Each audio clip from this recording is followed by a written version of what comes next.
Did you know that 10% of figs produced here in the United States can contain mold and dead insects rightfully? And those super soft and delicious cookies, you know which ones I'm talking about, come with a generous portion of approved bugs and fungus. And were you also aware that it's okay for beetle eggs to ravage your asparagus so long as the infestation doesn't exceed 10% of the final yield? Of course, as consumers, we just assume nasty things won't be in our food. But in today's video, you're going to discover that some of the things that you eat day to day may not be as hygienic as you think. On the contrary, they may be downright filthy. So prepare yourself. What I'm about to tell you cannot be unlearned. My name is Dr. Brian Paris, and I talk a lot about food. Nutrition is one of my main areas of focus when treating patients suffering from chronic pain conditions like arthritis, osteoporosis, and others. Western culture demands more and more hours on the job, leaving less time to worry about things like quality foods. As a result, most people use more ready-made products or eat out at restaurants. The problem is that as a culture, we mass-produce food for the entire populace. And when you mass-produce food, it becomes nearly impossible to keep impurities out. Fortunately for us, the FDA created a handbook called the Food Defect Levels Handbook. This handbook is basically a guide that tells food manufacturers which contaminants are acceptable, how much of it is acceptable, and when those contaminants can enter the food supply. The FDA's guide is sure to make the stomach turn, but if you want to read it, you can, or download it for free at this web address. So from it, I've made a list of the most outrageous food flaws allowed in the food by the FDA. I've broken this list into 5 categories and selected the worst of the worst. I'll start with the least offensive first, so you can become more horrified as we move along. Starting with the least revolting, we have the FDA labels objectionable substances such as sticks, stones, burlap bagging, and cigarette butts. Yes, cigarette butts is foreign matter. Though this term also includes the useless parts of the raw plant material such as stems and leaves. However, the foreign matter found in some foods can be somewhat of a mystery because many just say foreign matter. For example, peanut butter can be a little gritty and contain up to 25 milligrams of insoluble inorganic residue in every 100 grams of peanut butter. Your guess is as good as mine as to what that inorganic residue might be. And if you're a fan of tacos or Indian food, then you probably ingested a few ashes in your lifetime. Cumin is a staple spice in Mexican and Indian cuisine, and it's one of the main ingredients in taco seasoning. But if it tastes a little like ashes, there's no need to be alarmed because ground cumin can rightfully contain a generous portion of ashes. In fact, as long as it's not more than 9.5% ash, it's apparently still cumin. And if you like dried dates, chew carefully, because for every 100 pitted dates, manufacturers are allowed to let 2 pits slip through the cracks. Raisins, popcorn, olives, strawberries, and sesame seeds are all also allowed to include foreign matter. This stuff is gross, but not that big a deal, right? But we've only just begun. The FDA, USDA, and CDC share responsibility for food safety, and the USDA typically oversees meat and poultry production. Cooperatively, many guidelines set by government agency require farmers to complete specific procedures to hinder parasitic infections, which might also startle you a little bit. For example, farmers can vaccinate animals to prevent parasitic and other infections, even when sold as organic. Even organic crops can contain a slew of synthetic substances used to prevent and control pests like herbicides and parasiticides. In other words, there are specific drugs and chemicals the FDA considers safe to use in organic farming. However, the FDA does set guidelines around parasites and certain kinds of fish. Copepods, for example, are small free-swimming crustaceans that live their tiny little lives dependent on the flesh of fish. According to the FDA, when it comes to ocean perch and redfish, a copepod infestation isn't necessarily a deal breaker, just as long as it's not more than 3% of the final yield. Whitefish, bluefin tuna, and freshwater herring are allowed 50 to 60 parasitic cysts per 100 pounds of fish. Was that my stomach growling? No, it was not. It was likely a bit of regression in my stomach as I prepare to tell you about the next category of bad foods. Moldy and rotting foods are some of the most prevalent defects in FDA's handbook. The FDA's Food Defect Handbook describes mildew infections as fungus infections that cause yellow-brown spots on the leaves of edible greens. And they detail mold defects as having the presence of mold.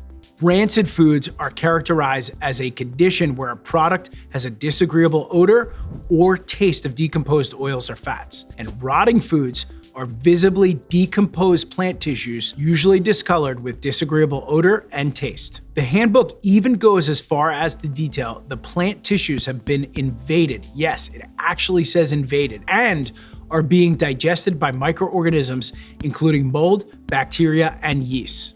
Have you ever bought a bag of spinach that sat in your fridge for too long? If you have, you may have bitten into a leaf or two with these characteristics, and it tastes terrible. This brings me to my next point. Canned greens like spinach can have mildew on up to 10% of the leaves, only if the mildew spots aren't more than a ½ inch in diameter. I don't know how they monitor that one, but we'll come back to that one later because there's more to be said about spinach. Plums, beets, sesame seeds, and allspice can be 5% decomposed, while potato chips come in just over that at 6% rot by weight. Is your stomach churning? Well, hold on to your lunch unless it's pizza. Was it pizza? I only ask because pizza sauce can be up to 30% mold, while strawberries are allocated a 45% mold count with a side of grit, so long as they're frozen. Ketchup is even more disgusting with an allowable mold count of 55%, while berries must be extremely hard to keep fresh with an acceptable mold count of 60%. And if you think that's the worst in the mold category, it's not. Currant jam tops the cake with an admissible mold count of, drumroll please, 75%. Mold on toast? Anyone? Why not? You already had mold pizza. Oh, but there's more. This next category is number 2 on the list because it's just so, revolting. The second weirdest and grossest defect allowed by the FDA is also the most common defect. Do you know what it is? There's an acceptable number of whole insect parts, insect filth, worms, and maggots allowed in your food. Aren't you glad you watched this video? Whole insects only account for a portion of this category and seem most prevalent in produce. Asparagus can only have 40 thrips in every 100 grams of spears, while broccoli is allowed to have 60 thrips, aphids, or mites in every 1.5 cups of broccoli. That's 100 grams. And if you thought you could just wash all your bugs down with an ice cold beer, think again. Hops are allotted 2,500 aphids for every gallon of beer they can produce. Shelled peanuts can squirrel away 20 whole insects per 100 pounds of peanuts, or the equivalent of 20 insects in parts and pieces. But you may find the grossest of whole insect pollutants in canned and dried mushrooms. You can decide for yourself, but mushrooms are entitled to up to 20 maggots for every 100 grams of mushrooms. I think that's about 20 too many, personally. However, more often than not, food contains insect filth or fragmented insect parts, meaning most of the time, you only eat part of the many allowable insects. The handbook specifically mentions fragments, insect heads, eggs, and insect damaged goods. You'll have to roll the dice as to which filthy parts you're eating. Here you'll find the most commonly consumed foods along with their insect companions. Macaroni and noodles, for example, seem pretty harmless, right? What kid doesn't love macaroni and cheese? Well, you should know little Timmy could be eating up to 225 insect fragments in just one bowl of macaroni. Your favorite chocolate bar could have up to 120 insect fragments, unless it has nuts. If it has nuts, you might get an additional 5 to 15% of the insect-infested fare and a healthy dose of mold, decomposition, and dirt too. It's mind-bending how many contaminants can legitimately enter the food supply. Let's keep going. Ground black pepper, 475 insect fragments per 10 grams. Peanut butter, 30 insect parts per 100 grams. And I'm sorry to say, but even your morning routine is bug-ridden. You see, coffee can contain up to 10% bug-infested coffee beans, and 1 cup of orange juice may have up to 5 Drosophila or other fly eggs. But bugs are not the most horrifying food contaminant. No, there is one more category of weird, gross things that the FDA allows in your food that takes the cake. Yes, it's as bad as you think. This category covers rodent hair and poop. Now, the FDA assures us they don't allow any unsafe levels of these contaminants, but if I'm being honest, the idea that rodent poop is considered safe doesn't make sense to me.